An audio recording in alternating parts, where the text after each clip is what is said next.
నమో నారాయణాయ.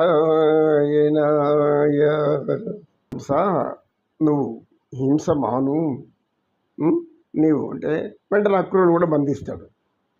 సొంత చెల్లెల్ని బావనే బంధించేశాడు కృష్ణుని యొక్క తల్లిదండ్రులు. వాళ్ళ నాయన్ని కూడా బంధించేశాడు ఉగ్రసేనుడిని. ఇది ఇలాంటి క్రూరుడైనటువంటి ఆ కంసుడు మహాక్రూరత్వం ప్రదర్శించడానికి కారణం ఏమంటే వాడి జన్మ కారణం. ఏంటా జన్మ? అక్రమ సంతానం. వాడు అక్రమమైన సంతానం కాబట్టి అలా తల్లి శపిస్తుంది వాడిని. ఎందుకు శపిస్తుంది? ఇలాంటి దుర్మార్గ పని చేసిన నీ వల్ల పుట్టేవాడు నీకు పేరు చెప్పకూడదు, నీ పేరు చెప్పకూడదు. వాడు ఆ విధంగా వాడిని నాశనం అయ్యేలా శపిస్తున్నాను నేను. ఎందుకంటే ఈ యొక్క వారసత్వం ఉంటుంది. ఎవరి బిడ్డ అంటే పలాని వాళ్ళ బిడ్డ అంటారు. వీళ్ళు తల్లిదండ్రులు ఎవరంటే అబ్బా వాళ్ళు మహా ఉన్నత గుణాలు కలిగిన వారు, మహోన్నతులు, గొప్ప గొప్ప వారంతా తల్లిదండ్రులు వాళ్ళు కనుక ఆ బిడ్డలకి మంచి పేరు వస్తుంది. అలా కాకుండా ఒక దుర్మార్గుడు కడుపున పుట్టాడు అంటే, ఆ దుర్మార్గుడు వలన పుట్టాడు అంటే వీడు పరమంకా నీచతి దుర్మార్గుడుగా మారుతూ ఉంటాడు. ఇది వంశపారంపర్యంగా జీన్స్ అంటాం, జెనెటిక్స్.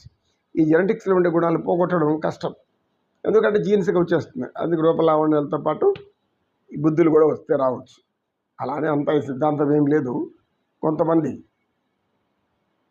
కొంచెం తెలివి తక్కువ వాళ్ళ నుంచి, కొంచెం పనికిరాని వాళ్ళ నుంచి కూడా మంచి బిడ్డలు పుట్టుకుని రావచ్చు. నీతిమంతులు, నిజాయితీమంతులు, ధర్మపరులు, సత్యపరులు పుట్టుకొని రావచ్చు. ఉంటారు కూడా, పుట్టి ఉంటారు. వాళ్ళు అన్ని ఒక పనులు కూడా చేసి ఉంటారు. అంటే సహజంగా కొన్ని ఇలా జరుగుతుందని చెప్పేసి చెప్పడానికి శ్రీకృష్ణ పరమాత్మ అక్రూరుడు చెప్తాడు. మామ కంసుడు నాకు మేనమామ అయినప్పటికీ ధర్మం తప్పని నేను. వాడు ఎటువంటి వాడైనా సరే అధర్మం చేస్తే వాడిని నాశనం చేయడమే నా పని. మేనమామైనా సరే, ఏ మామైనా సరే, ఎటువంటి మామైనా సరే. నమో కృష్ణ, నమో కృష్ణ. కృష్ణం వందే జగద్గురు. శ్రీకృష్ణం వందే జగద్గురు. ప్రార్థించండి. కష్టాలు వచ్చినప్పుడు భగవంతుని ప్రార్థించండి.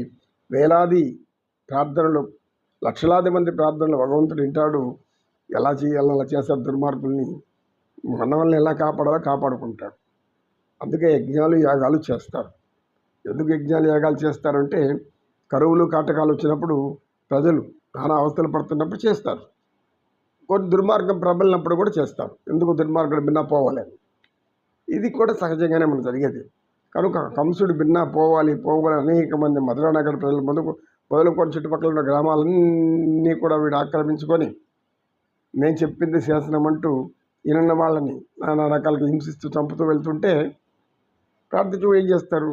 అమాయకులు ఎంతకాలం భరిస్తారు? భరించలేరు కదా. కానీ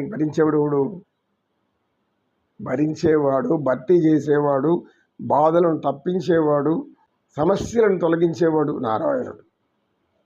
సమస్యలను, కష్టాలను, బాధలను నివారించేవాడు నారాయణుడు. నారాయణ ప్రార్థిస్తే మనకు ఆనందం. కానీ వాళ్ళ జోలికి పోయామంటే మనకు కూడా అనేక నరక బాధలు తప్పవు. నరక బాధలు అంటే ఎందుకంటారంటే నరకాసురుడు పెట్టిన బాధలు. కంస హింసలు ఎందుకంటారంటే కంసుడు పెట్టినటువంటి హింసలు. ఇది లోకం చెప్పుకుంటుంది. చరిత్రలో చిరకాలం మిగిలిపోతుంది గొప్ప గొప్ప వాళ్ళ విషయాలు. నమో కృష్ణ, నమో కృష్ణ. కృష్ణం వందే జగద్గురు.